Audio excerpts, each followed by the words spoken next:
The UN says Syria has become the greatest tragedy of the 21st century, and it's set to continue.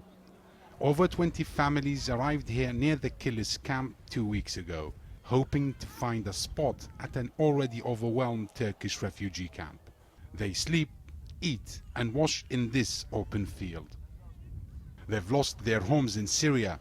Now they say their human dignity is gone too. Some children here eat scraps of dry bread. Many here are scared to talk. Off camera, some say they want an attack against their government. Others are more cautious. We want salvation. We are getting killed and displaced for 3 years. We want a strike that doesn't kill civilians or hit targets by mistake. I only ask God that we return to our homes. Only God will help us. No one else will.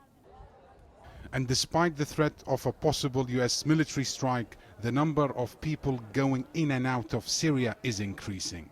Turkey is now home to almost 500,000 Syrian refugees. The camp you see behind me has reached its limits with more than 32,000 refugees living inside. This means for newcomers like these, people cannot get in, and this has become their home.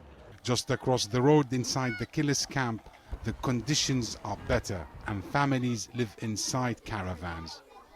They are considered lucky to have found a shelter and the minimum to preserve their dignity.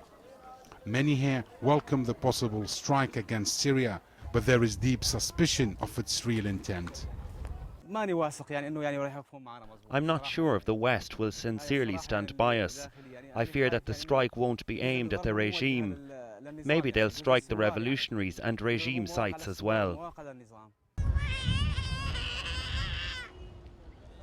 The final decision to launch a strike is up to the US Congress and President Obama, far away from the misery of these people. Its effects, however, could either end or worsen the plight of millions of Syrians. Omar, Saleh, Al Jazeera, Kilis on the Turkish-Syrian border.